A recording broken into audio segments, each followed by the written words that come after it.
Hello दोस्तों, स्वागत है आप सभी का हमारे YouTube चैनल एनजे टेक में। और आप हमारे साथ हैं CSS ट्यूटोरियल में।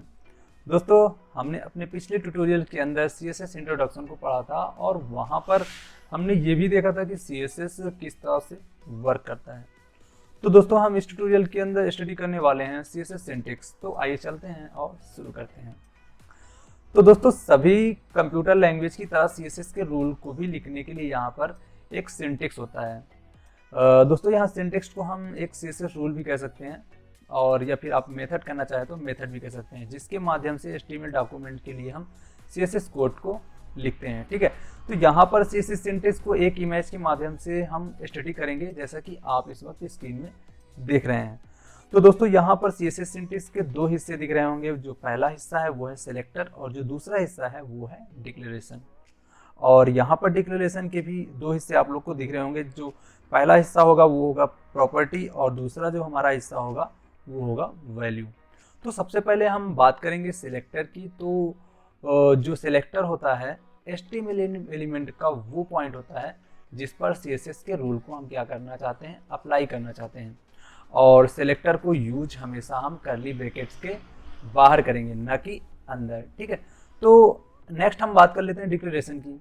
तो यहाँ पर जो डिक्लेरेशन होता है वो CSS सिंटैक्स का वो हिस्सा होता है जहाँ पर सिलेक्टर के लिए प्रॉपर्टी और वैल्यू को रखते हैं। और यहाँ पर इसके भी क्या होते हैं, दो हिस्से होते हैं। जो पहला होता है उसे हम प्रॉपर्टी बोलते हैं, और दूसरा जो होता है वो होता है वैल्यू। तो फर्स्टली हम लोग बात कर लेते हैं प्रॉपर्टी की। तो दोस्तों, प्रॉपर्टी CSS सिंटैक्स का वो हिस्सा होता है जहाँ पर हम CSS सिंटैक्स को किसी सिलेक्टर के लिए लगाते हैं, और इसको हम करली ब्रैकेट्स के अंदर लिखते हैं। ये कुछ HTML एट्रीब्यूट की तरह भी काम करता है। जैसे कि हम HTML में विड्थ और हाइट एट्रीब्यूट देखते थे कि अगर उसको हम लगाते थे, उस पर वैल्यू को अप्लाई करते थे, तो होता क्या था कि हमारे जो वेब पेज है उसके अंदर इफेक्ट दिखता था किसी पार्टिकुलर एलिमेंट के अंदर। ठीक है, तो ऐसा कुछ ये भी काम करता है। तो अब नेक्स्ट हमारा है वो है वैल्यू। तो वैल्यू यहाँ पर CSS सिंटैक्स का जो होता है वो तीसरा हिस्सा होता है।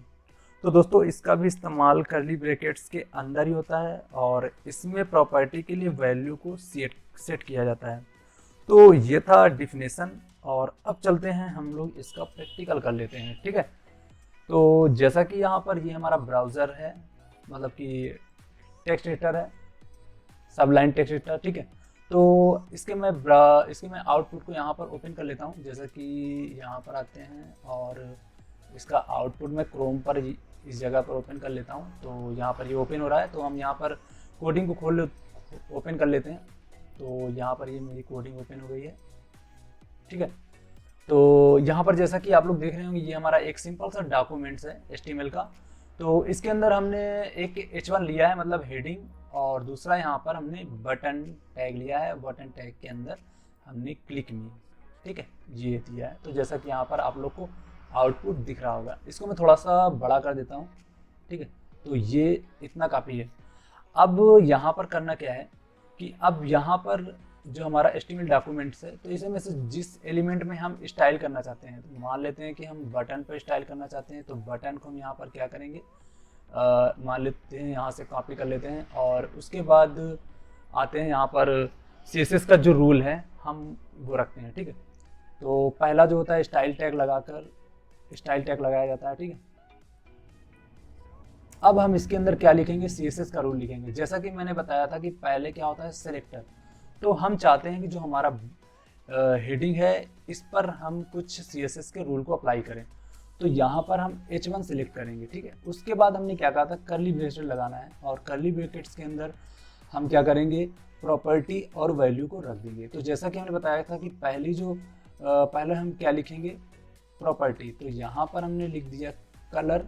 ठीक है, अब कलर के बाद हम क्या लगाएंगे, कॉलन, और उसके बाद हमें लगाना है वैल्यू। तो वैल्यू में हम दे देंगे कलर का नेम।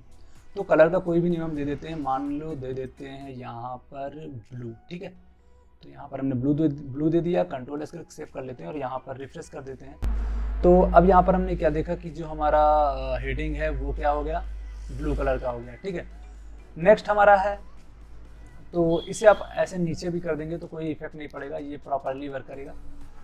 ठीक है। तो यहाँ पर क्या होता है कि हम एक ही एलिमेंट्स के अंदर काफ़ी ढेर सारे CSS के प्रॉपर्टी और वैल्यू को अप्लाई करते हैं, तो इसलिए इस तरह से हम लोग कोड लिखते हैं। अब यहाँ पर मैं इसका जो बैकग्राउंड कलर है उसको ले लेता हूँ, ठीक है। तो बैकग्राउंड कलर में कर देता हूँ येलो, ठीक है। तो यहाँ पर मैं इसको येलो, और इसे मैं बंद कर देता हूँ, कंट्रोल एस करके सेव कर देता हूँ, यहाँ पर रिफ्रेश कर देता हूँ। तो ये कुछ इस तरह से काम करेगा, ठीक है। तो यहाँ पर जो बैकग्राउंड है वो येलो हो गया है। अब नेक्स्ट हमारा है बटन। अगर आप बटन भी स्टाइल चाहते हैं तो यहाँ पर मैं बटन को सिलेक्ट कर लेता हूँ। तो हमारा जो सिलेक्टर होगा वो क्या होगा, बटन।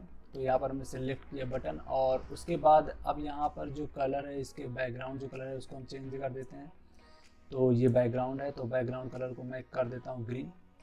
तो ये क्या हो गया, ग्रीन। अब यहाँ पर इसको बंद कर देता हूँ, कंट्रोल इसको सेव कर लेता हूँ, ये यहाँ पर रिफ्रेश। तो ये क्या हो गया, ग्रीन हो गया। तो कुछ इस तरह से काम करेगा। तो होता क्या है कि अगर आप सिंगल प्रॉपर्टी और वैल्यू को रख रहे हैं तो एक ही लाइन में लिख सकते हैं। यहाँ पर अगर मल्टीपल आपको प्रॉपर्टी और वैल्यू को रखना है तो आपको कुछ इस तरह से सिंटेक्स लिखना पड़ेगा, ठीक है। तो यही है हमारा आज का ट्यूटोरियल CSS सिंटेक्स। तो उम्मीद होगा कि आप लोग को ये हमारा जो ट्यूटोरियल है वो अच्छा लगा होगा। अगर अच्छा लगा हो तो लाइक करें, अपने दोस्तों के बीच शेयर करें, और हमारे चैनल में जो नए आए हैं तो प्लीज़ सब्सक्राइब करके बेल आइकन को प्रेस कर दें।